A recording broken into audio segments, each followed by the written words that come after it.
राधा वल्लभ श्री हरिवंश, राधा वल्लभ श्री हरिवंश,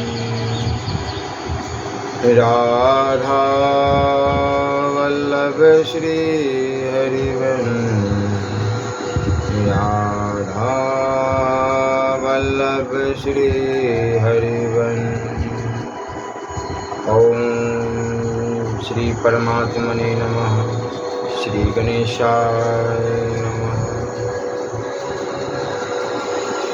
धन संपत्ति तथा आयु की निस्सारता एवं दुख रूपता का वर्णन श्री रामचंद्र जी कहते हैं, मुने, यह लक्ष्मी, यह धन संपत्ति संसार में यदि स्थिर होकर रहे तो बहुत से सुखों की साधनभूत होने के कारण वह सबसे उत्कृष्ट वस्तु, यह मूढ़ मनुष्य की ही कल्पना है। वास्तव में न तो वह कभी स्थिर रहती है और न उत्कृष्ट ही कहलाने योग्य है, क्योंकि वह सबको व्यामोह में ही डाला करती है और डालती रहती है। अतः विषयों की भांति वह भी निश्चय ही अनर्थ की प्राप्ति कराने वाली, जैसे नदी से असंख्य चंचल तरंगे प्रकट होती और वायु की सहायता से बढ़ती रहती है, उसी प्रकार इस श्री अथवा संपत्ति से बहुत सी चिंता रूपिणी पुत्रियां उत्पन्न होती है और विविध दुश्चेष्टाओं द्वारा बुद्धि को प्राप्त होती रहती है।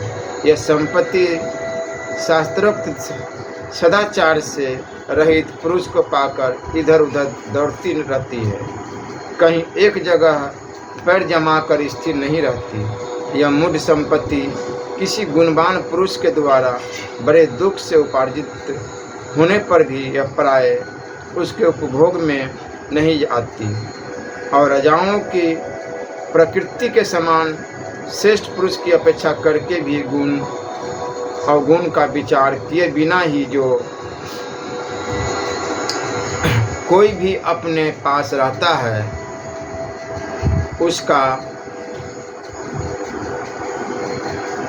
उसी का अवलंबन कर लेती है। लोग तभी तक अपने और पराये जनों के प्रति शीतल, मृदुल, दया, उदारता और स्नेह आदि से संपन्न बने रहते हैं, जब तक कि वे प्रबल वायु के वेग से बर्फ की भांति धन संपत्ति के द्वारा कठोर एवं दुस्सहन नहीं बना दिए जाते हैं। जैसे मुट्ठी भर धूल मणियों को मलिन कर देती है, उसी प्रकार धन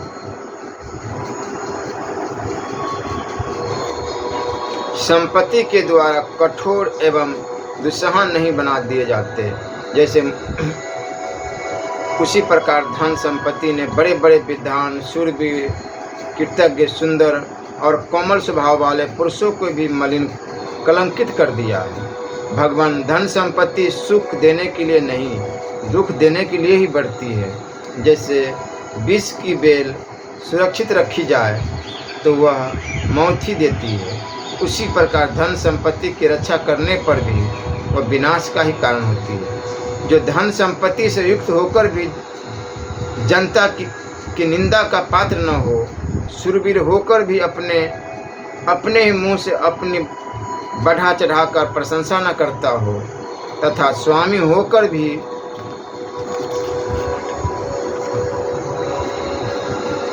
समस्त सेवकों अथवा प्रजाजनों पर अपना समान दृष्टि रखता हो, ये तीन तरह के पुरुष संसार में दुर्लभ है। यह धन संपत्ति दुख रूपी सर्पों के रहने के लिए विषम, भयंकर और गहन दुर्गम गुफा है तथा महान मोह रूपी गजराजों के निवास के लिए विंध्याचल की विशाल तटभूमि है। अर्थात यह महान दुख देने वाली और महान मोह से आवृत करने वाली है। सत्कर्म रूपी कमलों की संकुचित करने के लिए यह रात्रि के समान है। दुख रूपी कमुदों के विकास के लिए चांदनी का काम करने वाली है तथा उत्तम दृष्टि, श्रेष्ठ बुद्धि रूपी दीपक को बुझाने के लिए वायु के तुल्य है। धन संपत्ति भय और भ्रांति रूपी बादलों की उत्पत्ति तथा वृद्धि करने वाली है। विषाद रूपी विष को बढ़ाने वाली है। विकल्प संयम रूपी खेती की उपज के लिए क्यारी के समान है तथा खेद या कष्ट प्रदान करने के लिए भयंकर सर्पनी के तुल्य है। वैराग्य रूपी लताओं को नष्ट करने के लिए ओले के समान है। काम आदि मनोविकार रूपी उल्लुओं को सबल बनाने के लिए अंधेरी रात्रि के तुल्य है। विवेक रूपी चंद्रमा को ग्रस लेने के लिए राहु की डाढ़ है और सौजन्य रूपी कमल को संकुचित कर देने के लिए चंद्रमा की चांदनी है। इतना ही नहीं, यह इंद्र धनुष के समान क्षण अस्थायी विविध रंगों रागों के कारण मनोहर जान पड़ती है तथा बिजली के समान चपल एवं उत्पन्न होते ही नष्ट हो जाने वाली है। प्राय जड़ ही इसके आश्रय है। यह एक रूप से कहीं क्षण भर भी नहीं ठहरती। पानी की लहर और दीपक की लोक के समान चंचल है तथा जिन्हें जानना अत्यधिक कठिन है। ऐसी असंख्य दुर्दशाओं की प्राप्ति कराने वाली है। यह धन संपत्ति मनोरम होने के कारण चित्त वृत्ति को अपनी ओर खींच लेती है। प्राय अनर्थकारी कर्मों से इसकी प्राप्ति होती है और प्राप्त होकर भी यह क्षण भर में नष्ट हो जाने वाली है। मुने जीव की आयु पत्ते के सिरे पर लटकते हुए जल बिंदु के समान अस्थिर है। वह उन्मत्त के समान असमय में ही इस कुत्सित शरीर को छोड़कर चल देती है।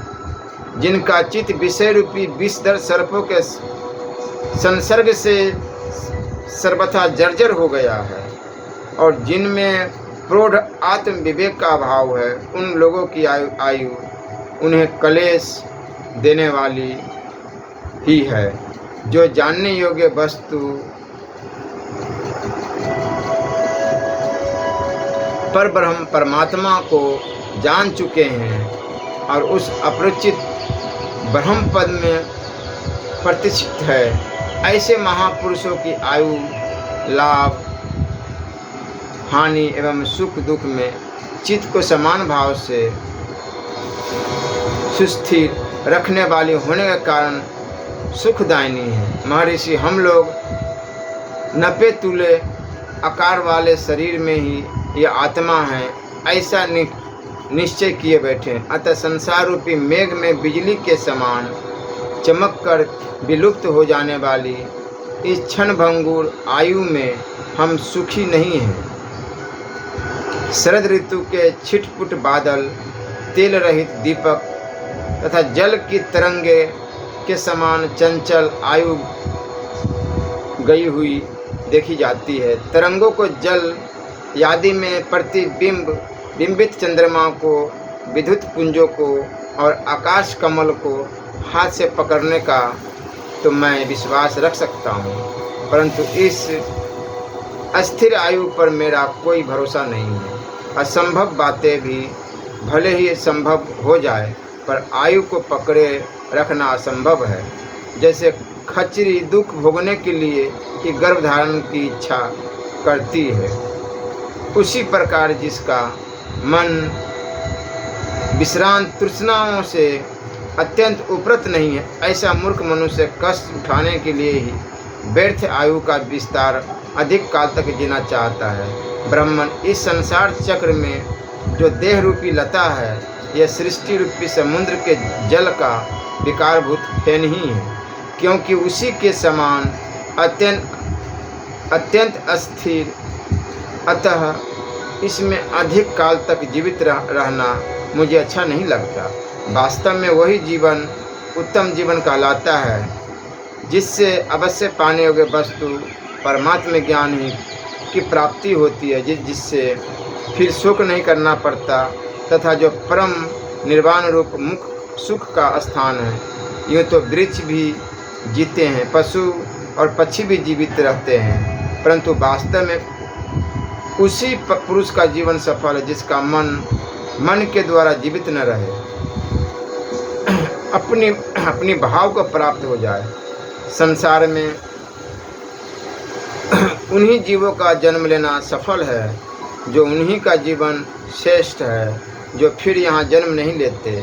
शेष प्राणी तो बूढ़े गधों के समान हैं। जैसे गधे अधिक काल तक जीने पर भी उत्तम जीवन नहीं बिताते, उसी प्रकार उन प्राणियों का भी जीवन है जो इस अपवित्र देह को ही आत्मा मान बैठे हैं।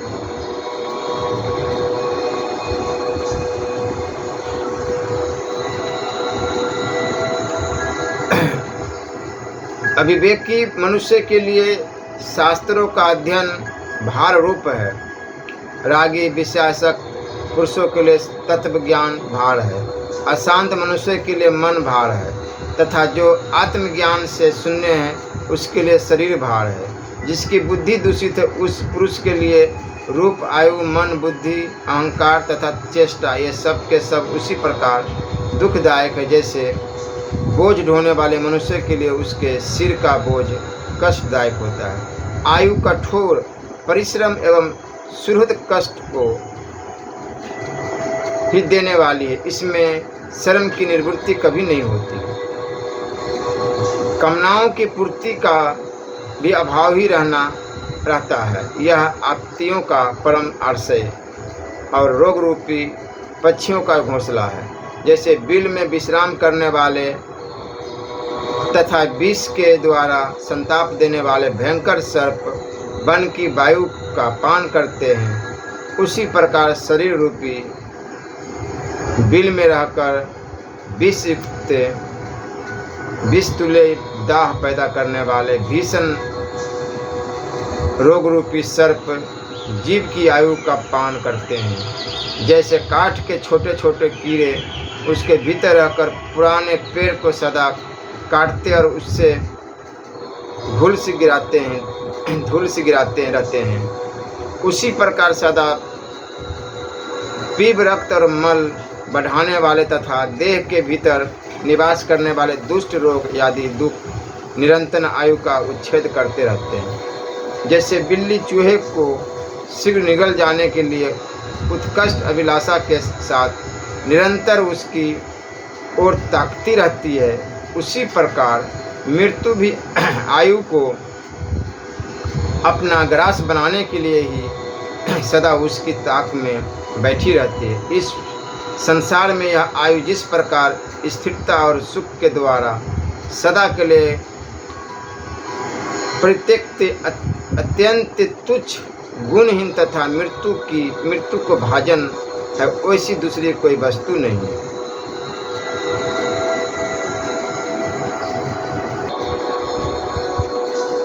अहंकार और चित्त के दोष। श्री रामचंद्र जी कहते हैं, मुनि श्रेष्ठ, यह अनेक रूप वाला संसार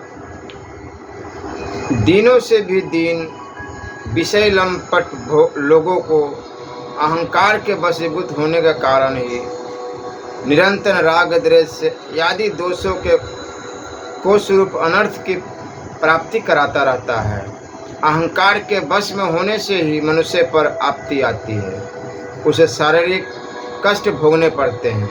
अहंकार से ही अनेक दुखद मानसिक व्यथाएं होती है तथा अहंकार से ही राग अथवा दुष्चेष्टाएं होती है। जैसे बहलिए के द्वारा मृगों के पकड़ने के लिए बहुत बड़ा जाल बिछाया जाता है, उसी प्रकार अहंकार रूपी दोष के कारण संसार रूपी अंधेरी रात में जीवों के मन को मोहित करने वाली विशाल माया बिछी हुई है।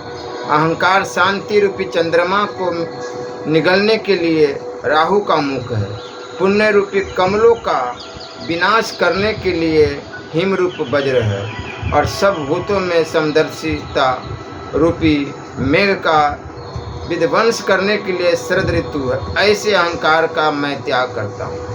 न मैं अमुक नाम वाला हूँ, न विषयों में मेरी रुचि है, और न मन ही मेरा है। मैं शांत होकर मन को जीतने वाले महात्मा पुरुष की भांति अपने आप में स्थिर रहना चाहता हूँ। ब्राह्मण, यदि अहंकार रहता है तो आपतिक काल में मुझे दुख होता है, और यदि नहीं रहता तो मैं निरंतर सुख का अनुभव करता हूँ। इसलिए अहंकार रहित होना ही श्रेष्ठ है। मुने, मैं अहंकार का त्याग करके शांत चित्त ही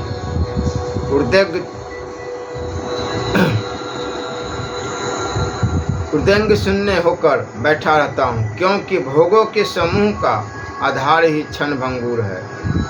इस देह रूपी विशाल वन में जो घनीभूत अहंकार रूपी मोटा ताजा सिंह है, उसी ने इस जगत का विस्तार किया है, इसे अपनी क्रियास्थली बनाया है। मुने, जैसे शत्रु किसी को मारने के लिए मंत्र तंत्र के द्वारा मारण उच्चारण आदि का जाल फैलाता है, उसी प्रकार इस अहंकार रूपी महान शत्रु ने संसार में जीव का पतन करने के लिए बिना मंत्र तंत्र के ही स्त्री पुत्र मित्र आदि के जाल फैला दिए रखे हैं। इस अहंकार का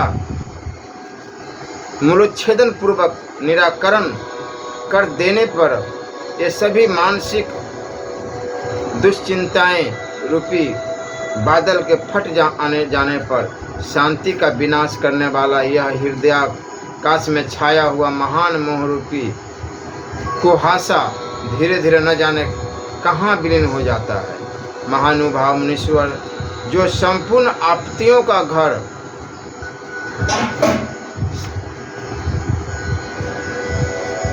शांति आदि उत्तम गुणों से रहित तथा हृदय के भीतर निवास करने वाला है, उस अनित्य अहंकार का मैं आश्रय लेना नहीं चाहता, उसके अधीन होना नहीं चाहता। अपने सुहृद विवेक के द्वारा मैं अच्छी तरह समझ गया हूँ कि यह अहंकार नामक वस्तु सब ओर से अतिशय दुख रूप ही है। अतः अब मेरे लिए जो कुछ भी कर्तव्य शेष रह गया हो उसे बताते हुए आप मुझे आध्यात्मिक विषयक उपदेश दीजिए। मुनीश्वर, जैसे वायु के प्रवाह में पड़कर मोर पंख का अग्रभाग वेग से हिलता रहता है, उसी प्रकार यह चंचल चित्त भी अत्यंत व्यग्न होकर व्यर्थ ही इधर उधर दौड़ता रहता है। जैसे कुत्ता अपना पेट भरने के लिए व्याकुल हो गांव में दूर से दूर तक के घरों या स्थानों का चक्कर लगाया करता है, वही दशा इस चंचल मन की है। इसे कहीं भी कोई अनुकूल वस्तु नहीं प्राप्त होती, इसलिए यह दिन बना रहता है। यदि इसे कभी विशाल धन का भंडार प्राप्त हो जाए तो भी यह भीतर से तृप्ति नहीं होता। जैसे बांस या बेंत की बनी हुई पिटारी कभी जल से नहीं भरती, उसी प्रकार धन से मनुष्य का जी नहीं भरता। मुने, जैसे अपने झुंड से बिछुड़कर जाल में जकड़े हुए मृग को कभी सुख नहीं मिलता, उसी प्रकार समस्त साधनों से शून्य एवं सत्संग रहित मन सदा दुर्वासनाओं के जाल में जकड़ा रहता है, इसलिए उसे कभी सुख और संतोष नहीं प्राप्त होता। मुने, तरंगों के समान चंचल वृत्ति को धारण करने वाला यह मन अपने स्थूल सूक्ष्म अवयव विभाग को छोड़कर एक क्षण के लिए भी हृदय में स्थिर नहीं रहता। विषयों के चिंतन से क्षोभ को प्राप्त हुआ यह मन मंदराचल के आघात से उछलती हुई क्षीर सागर की दुग्ध राशि के समान दसों दिशाओं में दौड़ता या भटकता रह फिरता है, किंतु कहीं भी शांति नहीं पाता। ब्रह्म जैसे मृग गड्ढे में गिरने की कोई चिंता न करके हरी हरी दूब चरने की चेष्टा से प्रेरित हो बहुत दूर तक दौड़ लगाता रहता है, उसी प्रकार यह मन नरक के गर्त में गिरने की परवाह न करके भोग लाभ की आशा से बड़ी दूर तक चक्कर लगाता रहता है, भांति भांति के मनसूबे बांधता रहता है। जैसे पिंजरे में बंद किया हुआ सिंह चिंता के कारण एक जगह स्थिर होकर नहीं रहता, उसी तरह नाना प्रकार की चिंताओं से अत्यंत चपल हुआ मन अपनी चंचल वृत्ति के कारण कहीं स्थिर नहीं रह पाता। जैसे हंस जल से दूध को निकाल लेता है, वैसे ही मोह रूपी रथ पर आरूढ़ हुआ यह मन भी इस शरीर से उद्वेग शून्य समता के सुख का अपहरण कर लेता है। ब्राह्मण मन रूपी ग्रह अग्नि से भी अधिक उष्ण है, यानी गर्म है। उसके ऊपर चढ़ना पर्वत पर चढ़ने से भी अधिक कठिन है तथा वह वज्र से भी बढ़कर कठोर है। उसको बस में लाना बहुत ही कठिन है। जैसे मांसभक्षी पक्षी मांस पर टूट पड़ता है, उसी प्रकार मन भी इंद्रियों द्वारा उपलब्ध होने वाले विषयों की ओर दौड़ पड़ता है। परंतु जैसे बालक पहले तो खिलौनों की ओर ललकता था, फिर उसे पाकर थोड़ी ही देर में उससे मुंह मोड़ लेता है, उसी तरह यह मन प्राप्त हुए विषयों से क्षण भर में ही विरक्त हो जाता है और नए नए विषयों की खोज करने लगता है। समुद्र को पी जाना, सुमेरु पर्वत को जल से उखाड़ फेंकना तथा अग्नि का ही आहार करना, ये महान एवं दुस्साध्य कार्य है। परंतु चंचल चित्त को बस में कर लेना इनसे भी महान एवं कठिन कार्य है। संपूर्ण पदार्थों का कारण चित्त ही है। जब तक चित्त है तभी तक तीनों लोगों की सत्ता है। उसके छीन होते ही जगत छीन हो जाता है। इसलिए इस चित्त रूपी रोग को यत्न पूर्वक चिकित्सा करनी चाहिए। मुने जैसे महान पर्वत से अनेकानेक वनों एवं कानूनों की उत्पत्ति होती है, उसी प्रकार मन से ये सैकड़ों सुख दुख पैदा हुए हैं, इसमें संशय नहीं है। आध्यात्मिक विषय विवेक से जब यह मन दुर्बल हो जाता है, तब ये सारे सुख दुख निश्चय ही पूर्ण रूप से गल जाते हैं, ऐसा मेरा विश्वास है। महान मुमुक्षु पुरुष जिसके जीते जाने पर सम दम क्षमा दया समता शांति संतोष सरलता आदि समस्त सद्गुणों के स्वाधीन होने की आशा करते रहे हैं, उस शत्रु रूप चित्त को जीतने के लिए मैं सब प्रकार से उद्यत हुआ हूँ। अतः जैसे चंद्रमा मेघमाला का अभिनंदन नहीं करता, उसी प्रकार मैं तीव्र वैराग्य संपत्ति से युक्त होने के कारण जड़ और मलिन विलास वाली लक्ष्मी का अभिनंदन नहीं करता।